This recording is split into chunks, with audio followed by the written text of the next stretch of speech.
Olá pessoal, tudo bem com vocês? Espero que vocês estejam bem. Meu nome é Vinícius, eu sou professor de Biologia e hoje a gente vai trabalhar então sobre os seres vivos, né? Vamos trabalhar então a classificação dos seres vivos, está começando, né, a trabalhar a classificação dos seres vivos. Nessa primeira aula a gente vai estar falando então sobre os tipos de seres vivos, né, o que são seres vivos e sobre a composição desses seres vivos, né? Então, vamos tá dando início, então, à nossa aula. Então, primeiro com uma perguntinha, então, né? O que são os seres vivos, né? Então, aqui na imagem eu trouxe, né, alguns bem conhecidos de vocês, né? Como um cachorro, né? Uma árvore, uma araucária, né, no caso. E aqui um animal que eu acredito que pouco de vocês conhecem, são os tardígrados, né? Então, todos esses são exemplos de seres vivos, né? Aqui. Então, primeira perguntinha para vocês. Vocês já pararam para pensar o que é um ser vivo? O que é ser um ser vivo, né? Então, quando a gente pensa em ser vivo, né, o que que a gente pensa? O que que precisa ser para ser um ser vivo, né? O que precisa ter, né? Então, você que está assistindo a aula agora, você é um ser vivo? Né? Eu creio que sua resposta seja sim, né? Seu cachorrinho, né, o seu animal de estimação, o seu gato, o seu cachorro, o seu papagaio, é um ser vivo? Acredito também que sua resposta é sim, né? E aqueles insetos lá, barata, né, que faz a sua mãe ficar com medo, ou talvez você tenha medo, ou inseto, ou aranhas, enfim, são ser vivos? São ser vivos, né? A resposta, acredito que muitos de vocês me falaram que sim, né? Então, sim, eles são ser vivos, né? Cada um tem as suas características, né? Cada um tem as suas peculiaridades. Se eu perguntar para vocês se um cachorro e um ser humano têm alguma característica comum, muito provavelmente vocês me responderiam que sim, né? Temos olhos, temos orelhas, nariz, né? São um pouco diferentes entre si, mas são características comuns, né? Entre um cachorro e um inseto, por exemplo, tem características comuns? Tem, são poucas, mas tem, né? Então, cada animal ele tem a sua característica, né? Cada exemplar de animal, né, de ser vivo, né, de animal, seja animal, planta, fungo, bactéria, ele tem as suas características, né? Então, vamos estudar essas características agora, beleza? Então, vamos começar então pela composição dos seres vivos, né?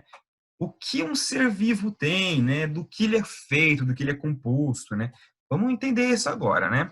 Então, essa tabelinha aqui, essa representação aqui, esse esqueminha, eu quero que vocês tenham bastante ele em mente, tá? Que para próximas aulas ele vai ser bem importante, né? Vamos falar então, né, da composição dos seres vivos, começando pelos átomos. Talvez alguns de vocês já saibam que é um átomo, né?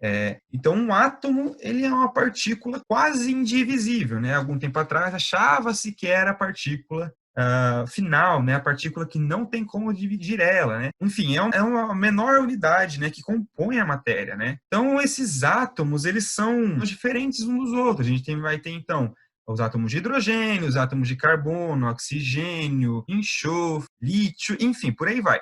São vários os átomos, cada elemento ele tem um átomo diferente, né? E esses elementos que vocês já viram ou vão ver ainda, né? São os elementos químicos, né?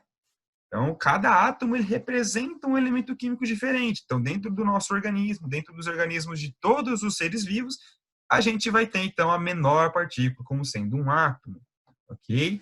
E esses átomos, então, eles vão se organizar, né? Vão se ligar entre si e com outros átomos também, né? Para dar origem, então, às moléculas, né? Moléculas, então, elas nada mais são do que um agregado desses átomos de diferentes elementos ou de mesmo elemento, né, que vão ter algumas funções ali, né, que vão ter algumas propriedades, né, dependendo da forma como esses átomos se arranjam e de quais átomos a gente está falando, a gente vai ter moléculas diferentes, né? E essas moléculas, então, elas vão se organizar, vão formar complexos, né, vão formar membranas, vão formar outras substâncias, né, que vão se organizar e dar origem, então, às nossas organelas, que são isso daqui. Isso daqui, então, está representado numa mitocôndria, que é um tipo de organela que a gente tem, então, nos animais e plantas, ok? Então, as nossas organelas, elas nada mais são do que um complexo de várias moléculas diferentes, né? Então, a gente vai ter moléculas de todos os tipos, lipídios, carboidratos, né? E por aí vai. Então, vamos falar, então, das células, ok? Então, gente, a célula, anotem aí, é importante. A célula é a unidade fundamental unidade básica funcional de todos os indivíduos. Repetindo, a célula é a unidade básica funcional de todos os indivíduos. Então, todos os processos, sejam eles quais forem, em qualquer ser vivo, eles vão acontecer na célula. Então, a célula ela vai ser como se fosse o motor do nosso carro, ok? Então, todo ser vivo ele tem célula. Alguns desses ser vivos, eles vão ter apenas uma célula, enquanto outros, eles vão ter várias células, ok? Esses que têm apenas uma célula, anotem aí, eles são chamados seres unicelulares, ok? Porque eles só têm uma única célula. Ser vivos que têm mais de uma célula são chamados pluricelulares, ok? Então, anotem aí, bonitinho. A gente vai falar disso um pouquinho mais para frente. Agora, o que eu quero que vocês saibam no começo é o seguinte. A gente vai ter, primeiramente, dois grandes grupos para organizar essas células, ok? Então, o primeiro grupo deles é a célula procariótica, tá? Então, a gente vai ter as células que são chamadas células procarióticas. E, professor, que nome difícil, procariótico, o quê? O que significa isso? Gente, calma, não se atenha muito aos nomes agora, tá? A gente vai falar disso um pouquinho mais para frente, mas eu quero que vocês saibam que as células procarióticas, que no caso são as bactérias, alguns protozoários, elas em geral, em via de regra, tá? Elas pertencem a seres unicelulares, ok? E a diferença da célula procariótica para a célula eucariótica, que eu vou explicar também o que significa, é apenas uma, né? Então aqui eu coloquei um representante. Desculpa, não é apenas um, mas é principalmente uma diferença. Então, o representante, então, eu coloquei uma bactéria, né? E representante do procariótico, né? E o representante da célula eucariótica eu coloquei um elefante, né? Que é um animal mais parecido conosco, né? Então, a diferença principal entre a célula procariótica e a célula eucariótica é a seguinte: a célula procariótica ela não possui um núcleo organizado, ok? Enquanto que a célula eucariótica ela possui esse núcleo, tá? Então, vai ter outras diferenças? Vai ter outras diferenças, mas por enquanto é isso que eu quero que vocês saibam, ok? Então, voltando aqui então, só para dar aquela revisadinha básica, os átomos, menor partícula que compõe o ser vivo. Moléculas, junção de vários átomos que vão dar origem às organelas. As organelas vão estar inseridas dentro de uma célula.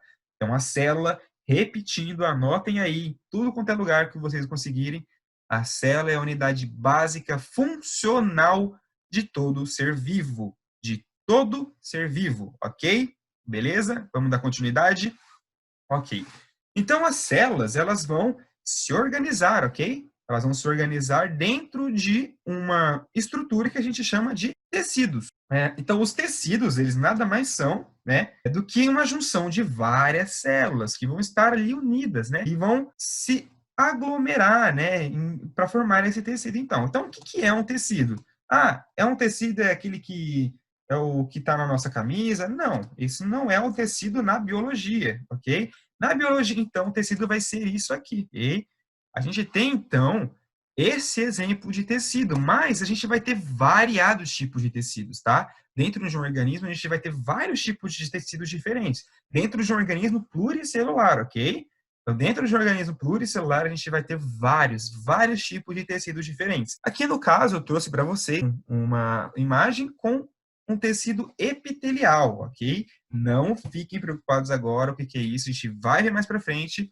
Mas dentro aqui de tecido epitelial, a gente já vê que já tem vários tipos diferentes, ok? Tem esse tecido aqui que é mais laminar, tem um que é mais em cubo, tem um que é mais em colunas e por aí vai, ok? O que eu quero que vocês saibam agora é o seguinte: cada tecido ele vai ter células diferentes, ok?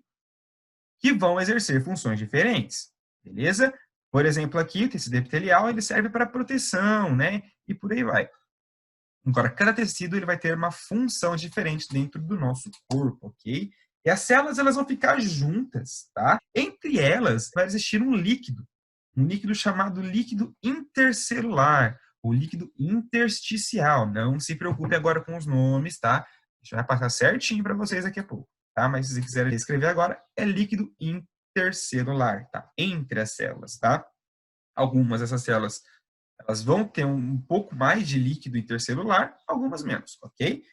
Mas é isso que eu quero que vocês saibam agora, tá?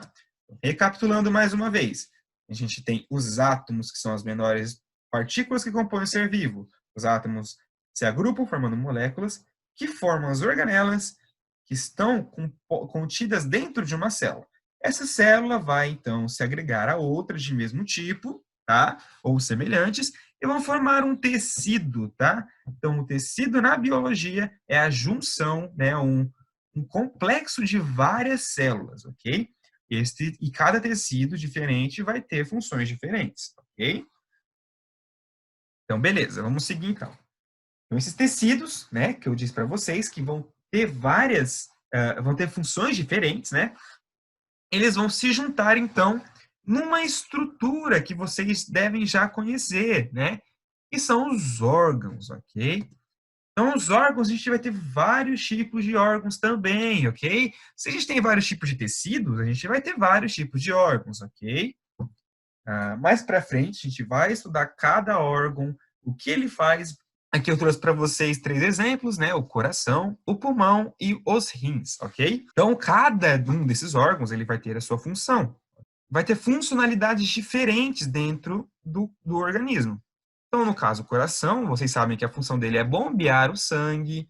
Já o pulmão, a função dele é fazer a troca gasosa, né, do oxigênio para o gás carbônico, quando a gente respira. E os rins, ele vai ser responsável por fazer a nossa urina, né, que a gente vai depois excretar lá, né, todos os metabólitos que a gente chama, que são produtos do nosso metabolismo que não pode ficar com a gente, então tem que ser jogado fora. Então o rim vai lá fazer essa função, né? Então cada órgão ele vai ter a sua função primordial, beleza? E todos eles vão trabalhar juntos, ok? Todos eles trabalham coordenadamente, né? Então eles vão ser comandados por um sistema nervoso, beleza? Então cada órgão ele precisa estar funcionando corretamente para que todos os outros órgãos também estejam, beleza? Então, gente, por enquanto é isso de órgãos. A gente vai ver mais para frente bonitinho o que cada um deles faz. Mas se todos os órgãos, então, eles estão juntos, né? Retomando, então, o tecido forma os órgãos. Então, se todos esses órgãos eles precisam trabalhar em conjunto com quem? Então, eles vão trabalhar em conjunto com outros órgãos do mesmo sistema, ok? Então, os sistemas, o que são sistemas, então? São vários órgãos que trabalham juntos para o mesmo fim, para a mesma finalidade, ou seja, cada órgão ele vai exercer a sua função, desempenhar a sua função, mas dentro de um trabalho maior, ok? Então, eu trouxe aqui para vocês de novo 3 exemplos. O sistema digestório, né, que é responsável por digerir o alimento que a gente come e extrair, né, e extrair os nutrientes daquele alimento para que a gente consiga continuar o nosso metabolismo, né? Que a gente consiga fazer as nossas atividades, conseguir nossa energia. O nosso sistema circulatório aqui, comandado pelo nosso coração, ele tem a finalidade de distribuir o sangue para o corpo e esse sangue ele é rico em oxigênio. Então, o oxigênio vai para nossas células a fim de a gente ter energia também, né? Então, a gente já vê que esses dois sistemas, né, o sistema digestório e o sistema circulatório, eles precisam trabalhar em conjunto. Né? Enquanto o sistema digestório ele absorve os nutrientes que a gente precisa ter, o sistema circulatório é responsável por mandar esses nutrientes para nossas células, juntamente com o oxigênio, beleza? E o sistema nervoso, que é aquele que coordena tudo, é o que vai mandar as informações para o sistema cardíaco, né, para o sistema circulatório, sistema digestório, e vai fazer com que todos eles trabalhem de forma uniforme, eles trabalhem de forma coordenada, ok? Então, esses órgãos, eles vão trabalhar todos juntos dentro desse sistema, tá? Então, dentro do sistema digestório, a gente vai ter desde a boca, a laringe, a faringe, o esôfago, o estômago, até o intestino e o fígado, por exemplo, que é um anexo do sistema digestório. Esses órgãos vão trabalhar em conjunto no sistema digestório para quê? Para digerir nossos alimentos e transformar eles em substâncias que nossas células podem usar. Beleza? Todos os órgãos vão trabalhar juntos dentro de um mesmo sistema. Aqui, mais um exemplo: o coração e as nossas veias e artérias, né? As veias aqui em azul, as artérias em vermelho. Todos esses órgãos eles vão trabalhar em conjunto para levar o sangue para o nosso corpo. Então, eles trabalham em conjunto E cada um desses sistemas, eles realizam, então, funções importantíssimas, e essas funções precisam ser perfeitamente realizadas. Por quê? Porque se um sistema parar, provavelmente os outros também vão parar, tá? Então, eles dependem que o outro exerça a sua função. Então, cada sistema exerce a sua função enquanto trabalha com os outros sistemas, tá? Porque se o sistema nervoso parar, acabou tudo. Se o sistema circulatório parar, se o coração parar de mandar sangue para o nosso corpo, vai parar os outros sistemas também. Da mesma forma que se um órgão dentro de um sistema parar, o sistema todo pode ser comprometido, tá? Então, vamos recapitular novamente, então, desde o começo. Os átomos, menor partícula que compõe o ser vivo. Os átomos se agrupam, formando as moléculas. As moléculas se agrupam, se organizam, formando as organelas, que, por sua vez, vão estar organizadas nas células. As células, então, vão, como eu disse para vocês, se organizar em tecidos, ok? Então, os tecidos, eles vão se agrupar e vão formar os órgãos, que são variados, têm as suas funções e vão estar dentro de um sistema, ok? E o que acontece, então, é que esses sistemas, né, eles vão, como eu disse para vocês, trabalhar juntos, em sincronia. Para quê?